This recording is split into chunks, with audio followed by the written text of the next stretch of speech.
MLA Rajouri Iftikhar Ahmad ने आज Jammu Kashmir assembly session के दौरान बोलते हुए जम्मू कश्मीर हुकूमत व बिलखसूस वज़ीर आला के सामने राजौरी व पुंछ अजला के अलग अलग मामलात व अवाम को दरपेश मसाइल को रखा और इस दौरान जम्मू कश्मीर हुकूमत और वज़ीर आला उमर अब्दुल्ला से इन तमाम मसाइल का हल किए जाने के मकसद से ठोस कार्रवाई का मुतालबा किया। इस दौरान बोलते हुए एमएलए राजौरी इफ्तिकार अहमद ने सबसे पहले गवर्नमेंट मेडिकल कॉलेज राजौरी में तसल्ली बख्श निज़ाम न होने की बात को जाहिर किया और ये मुतालबा किया कि जल्द अज जल्द जीएमसी राजौरी में एक रेगुलर प्रिंसिपल भेजा जाए। उनका कहना था कि जीएमसी राजौरी मुल्क में शायद एक ऐसा पहला मेडिकल कॉलेज होगा जहां बच्चों की तालीम के लिए क्लासेस एक जगह पर लगाई जाती हैं जबकि उनके लिए एसोसिएटेड अस्पताल 20 किलोमीटर दूर दूसरी जगह पर वाक़या है और रोज़ाना बच्चों को कई घंटे गाड़ियों का सफ़र करने में ही निकलते हैं। इसके साथ-साथ उन्होंने राजौरी व पुंछ अज़ला के कई दीगर मामलात को भी वज़ीर आला व जम्मू कश्मीर हुकूमत के सामने रखा, जिनमें उनकी तरफ से बाबा गुलाम शाह बादशाह यूनिवर्सिटी की खस्ता हालत व इसमें फाइनेंशियल व दीगर तरह के क्राइसिस की बात का ज़िक्र किया गया और साथ ही साथ मिनी सेक्रेटेरिएट को जल्द से जल्द तामीर करने का भी मुतालबा किया। उन्होंने पूरे जम्मू कश्मीर में डेली वेजेस की रेगुलराइजेशन से जुड़ा हुआ मामला भी उठाया और जम्मू कश्मीर हुकूमत से ये मुतालबा किया कि पूरे जम्मू कश्मीर में तमाम डेली वेजेस को पक्का किए जाने के मकसद से ठोस कार्रवाई करते हुए एक रेगुलराइजेशन पॉलिसी का क़याम अमल में लाया जाए और तमाम डेली वेजेस को जल्द अज जल्द रेगुलराइज कर दिया जाए। इसके साथ साथ उन्होंने वज़ीर आला उमर अब्दुल्ला से राजौरी व पुंछ अज़ला में व बिलखसूस राजौरी ज़िला में सीएपीएफ व जम्मू कश्मीर पुलिस की special on site recruitment drive किए जाने का भी मुतालबा किया। उनकी तरफ से राजौरी में सड़कों की खस्ता हालत पर भी तशवीश का इजहार किया गया और दीगर कई मामलात पर भी जम्मू कश्मीर हुकूमत को आगाह किए जाते हुए हुकूमत की खास तवज्जो की मांग की। मैं आपका तहे दिल से शुक्रगुजार हूँ कि आपने मुझे मौका दिया।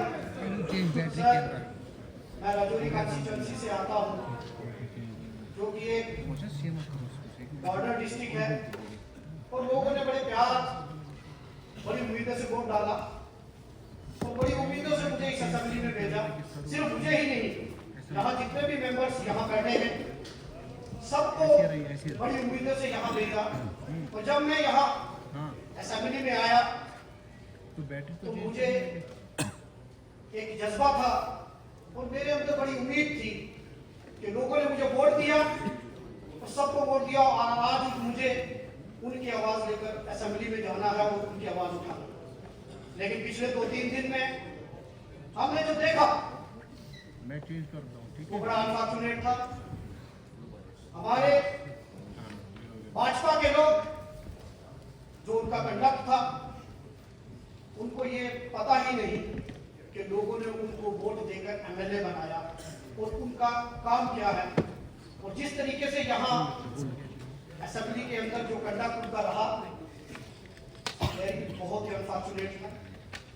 हमें सिर्फ जम्मू कश्मीर के लोग नहीं देख रहे, हमें सिर्फ हिंदुस्तान के लोग नहीं देख रहे बल्कि इस असेंबली को पूरा वर्ल्ड देख रहा है, पूरे दुनिया के लोग देख रहे हैं क्योंकि 6 साल के बाद यहाँ इलेक्शन हुए और 6 साल के बाद लोगों ने बड़ी उम्मीद के साथ यहाँ वोट डाला। 10 साल से बाद इलेक्शन, लेकिन असेंबली जो थी वो 6 साल के बाद, क्योंकि 18 तक तो असेंबली नहीं। स्पीकर साहब, रेजोल्यूशन की बात की गई, आज कितना अच्छा होता। ये सच बात है कि डेमोक्रेसी में अपोजिशन का एक रोल होता।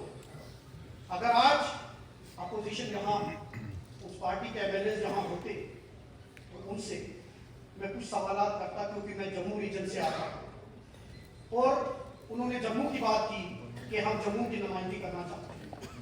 मैं उनसे पूछना चाहूंगा कि जो रेजोल्यूशन मूव किया गया क्या उनको स्टेटहुड नहीं चाहिए? क्या वो जम्मू के अंदर जाकर लोगों को बताए कि हमें स्टेटहुड नहीं चाहिए? अगर उस रेजोल्यूशन में लैंड राइट्स के बारे में बात की गई, जॉब राइट्स के बारे में बात की गई और ये रेजोल्यूशन इसलिए इंपॉर्टेंट हो जाता है कि 2 दिन पहले मेरी कॉन्स्टिट्यूएंसी में एक medical college, government medical college, उसमें एक लिस्ट निकलती है 2 दिन पहले और उसमें अनाटमी डिपार्टमेंट में एक डिमॉन्स्ट्रेटर की अपॉइंटमेंट होती है और वो डिपार्टमेंट का जो डेमोस्ट्रेटर है वो यूपी का होता है। क्या हमारे लोगों में इतना टैलेंट नहीं है? आज अगर नॉन पीएससी का एम्प्लॉइज भी यूपी और बिहार से आएगा तो हमारा नौजवान कहां जाएगा? आज हमारी जॉब की प्रोटेक्शन की बात बहुत जरूरी है। आज एलजी साहब का एड्रेस हुआ बहुत अच्छे तरीके से, क्योंकि हम उसकी सपोर्ट में मैं खड़ा हूं। उसमें काफी सारी बातें की गई, स्टेटहुड के बारे में बात की गई, कॉन्स्टिट्यूशनल गारंटीज के बारे में बात की गई। मैं बीजेपी के साथियों से पूछना चाहता हूं, आपके होम मिनिस्टर, आपके प्राइम मिनिस्टर, देश के प्राइम मिनिस्टर ने पार्लियामेंट के अंदर और पार्लियामेंट के बाहर प्रॉमिस किया कि इलेक्शन के बाद हम जल्द से जल्द स्टेटहुड रिस्टोर करेंगे और कॉन्स्टिट्यूशनल गारंटीज देंगे। तो फिर क्या रीजन था कि उन्होंने इस रेजोल्यूशन को अपोज किया? क्योंकि बीजेपी का एक मंशूर रहता है, वो 12 महीने इलेक्शन मोड में रहते हैं। वो हर मौका ढूंढते हैं कि उनको इलेक्टोरल बेनिफिट कैसे होगा। उन्होंने महाराष्ट्र का चुनाव है, झारखंड में चुनाव है, तो बस उन्होंने मिसलीड करना था। और उन्होंने रेजोल्यूशन, किसी मेरे साथी ने ठीक कहा, उन्होंने रेजोल्यूशन को पढ़ा ही नहीं। उस रेजोल्यूशन में कोई भी ऐसी बात नहीं थी जो नेशनल यूनिटी को जिससे खतरा हो या जम्मू कश्मीर के लोगों के खिलाफ कोई रेजोल्यूशन मूव किया। जो एलजी साहब ने अपना एड्रेस किया उसमें यूथ पॉलिसी की बात की गई। ये सच बात है कि जहां हमारी रियासत 10 साल पहले बेरोजगारी में 26 नंबर पर थी, आज पहले नंबर पर आ गई। ये बीजेपी, ये इस सरकार ने हमें दिया। आज 10 साल में हमें जो जख्म दिए गए उनको मरहम लगाने का वक्त है। ये मैंडेट जो है उसको मरहम लगाने का मैंडेट है और लोगों को बहुत उम्मीदें हैं। इसलिए चीफ मिनिस्टर साहब यहाँ बैठे हैं, उन्होंने यूथ को जॉब देने की बात कही। मैं उनसे कहूंगा कि मैं जिस एरिया से आता हूँ हमारे पास कुछ नहीं है, ना हमारे वहाँ इंडस्ट्री है, ना वहाँ कुछ है। सिर्फ हमारे पास एक बाबा गुलाम शाह बादशाह यूनिवर्सिटी है। आपने एजुकेशनल, जम्मू कश्मीर स्टेट को एजुकेशनल हब बनाने की बात की, लेकिन जो यूनिवर्सिटी आज क्राइसिस में है, आज फाइनेंशियल क्राइसिस इतना है कि वो यूनिवर्सिटी डिग्रेड हो रही है। मैं आपके विसादत से चीफ मिनिस्टर साहब और सरकार से कहूंगा कि उस यूनिवर्सिटी की तरफ तवज्जो देने की जरूरत है, उनके बहुत सारे मसाइल हैं। स्पीकर सर, आज हेल्थ इंफ्रास्ट्रक्चर को मजबूत करने की बात कही, लेकिन मैं आपके नोटिस पे लाना चाहूंगा कि रजौरी में मेडिकल कॉलेज है और मुझे लगता है कि देश में एक ऐसा मेडिकल कॉलेज होगा, रजौरी गवर्नमेंट मेडिकल कॉलेज, जिसका मेडिकल कॉलेज की बिल्डिंग एक जगह है और हॉस्पिटल 10 किलोमीटर दूर है। अगर बच्चा थ्योरी पढ़ने के लिए कॉलेज में जाता है तो प्रैक्टिकल करने के लिए उसको 10 किलोमीटर दूर जाना पड़ता है। ये मैंने किसी भी मेडिकल कॉलेज में नहीं देखा। और पिछले काफी अरसे से वहाँ परमानेंट प्रिंसिपल नहीं है, जिसकी वजह से उस हॉस्पिटल की हालत और मेडिकल कॉलेज की हालत बहुत खस्ता हालत में है। यहाँ हेल्थ मिनिस्टर मैम बैठे हैं, मैं उनसे रिक्वेस्ट करूंगा कि एक परमानेंट प्रिंसिपल वहाँ दीजिए ताकि उसकी हालत सुधर सके। सर, यहाँ एड्रेस में फॉरेस्ट राइट एक्ट के बारे में बात की गई और एलजी साहब ने कहा कि हमने ट्राइबल्स को फॉरेस्ट राइट एक्ट दे दिया, लेकिन रियलिटी जो है वो इसके बिल्कुल उलट है। आज भी जो हमारे वहाँ गुजर बकरवाल भाई हैं, जो पहाड़ी भाई हैं, जो ट्राइबल्स हैं, उनको फॉरेस्ट डिपार्टमेंट की तरफ से तंग किया जाता है। उसके बारे में भी फॉरेस्ट मिनिस्टर साहब यहाँ हैं और मैं हाउस की अटेंशन चाहता हूँ और फॉरेस्ट मिनिस्टर साहब इस पर डायरेक्शन फॉरेस्ट डिपार्टमेंट को दे, क्योंकि मुझे काफी लोगों ने ये बताया कि उनको तंग किया जाता है।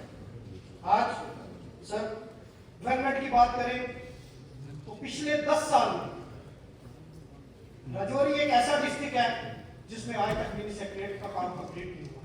10 साल में एक बस स्टैंड हम कंप्लीट नहीं कर पाए।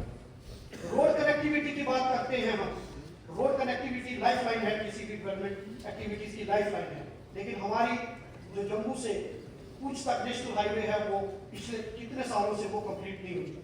हमारी जो राजौरी डिस्ट्रिक्ट है सर, अगर उसकी टोपोग्राफी ज्योग्राफिकली देखें और क्लाइमेट के हिसाब से ना वो ज़्यादा गर्म है और ना ज़्यादा ठंडा है, और उसका डिस्टेंस जो है वो जम्मू से 150 किलोमीटर और वहाँ से श्रीनगर 120 किलोमीटर सेंट्रल पॉइंट है। अब उसको अगर हम टूरिस्ट डेस्टिनेशन बनाएं तो रजौरी पूंछ का कुछ भला हो सकता है। उमर साहब ने वादा किया है कि मैं ऑन स्पॉट रिक्रूटमेंट जो पुलिस पैरामिलिट्री फोर्सेस में वहाँ भर्ती करेंगे, मैं उनसे रिक्वेस्ट करूंगा कि रजौरी पूंछ के लिए एक स्पेशल रिक्रूटमेंट ड्राइव चलाई जाए, क्योंकि हमारे पास और कोई रिसोर्सेज यहाँ नहीं। सर, डेली वेजेस का इशू बहुत इंपॉर्टेंट इशू है, और हमारी स्टेट में डेली वेजेस 5,000 10,000 लेके काम कर रहे हैं। इस पर क्योंकि लोगों को उम्मीदें हैं, पिछले 10 साल में कोई काम नहीं हुआ, तो इस पर एक पॉलिसी फ्रेम करके डेली वेजेस के लिए उनकी रेगुलाइज करने के लिए एक पॉलिसी बनाई जाए। और मेन इंपॉर्टेंट जो हमारे नेशनल कॉन्फ्रेंस के मैनिफेस्टो में भी था और कांग्रेस पार्टी के मैनिफेस्टो में भी था, ओल्ड पेंशन स्कीम, उसका जिक्र कहीं भी इस वर्णन एड्रेस में नहीं है। मैं ये कहूँगा कि उसको भी इंक्लूड किया जाए ताकि जो हमारे एम्प्लॉइज हैं उनको फायदा हो। सर, मैं ज़्यादा टाइम नहीं लूँगा क्योंकि मैं समझता हूँ इस शेयर के साथ इससे पहले मैं एक चीज़ कहूँगा, क्योंकि कांग्रेस पार्टी का एक डेलीगेशन एक टीम बनाई थी करा साहब ने, जो वारवन में आगजनी की वारदात हुई थी, तो मैं उस टीम का हिस्सा था। हम वहाँ गए थे, हमारे से पहले चीफ मिनिस्टर साहब ने वहाँ विजिट की। जब लोगों से हमने बात की तो चीफ मिनिस्टर साहब ने उनको कुछ माली इमदाद दी थी, लेकिन वहाँ 84 फैमिलीज उन्होंने बताया उनके पास कोई मकान नहीं है, अभी भी वो लोगों के घरों में रह रहे हैं। अगर कोई टेम्परेरी शेड्स बन जाती है, क्योंकि जब हम 10-15 दिन के बाद गए थे तो वहाँ उन्होंने कहा कि हमें जो चीफ मिनिस्टर साहब इंतजाम हो गया, मैं उसका मैं वो बात नहीं, मैं वहाँ गया हूँ, और मैं वो बता रहा हूँ जो, क्योंकि मैं 15 दिन के बाद हम गए थे, जो है वो मैं उनके नोटिस में ला रहा हूँ, क्योंकि वो लोग जो अपने रिलेटिव्स के घरों में रह रहे हैं उनको कोई टेम्परेरी शेड्स मिल जाए, क्योंकि उनके पास नहीं है। उन्होंने कहा हमें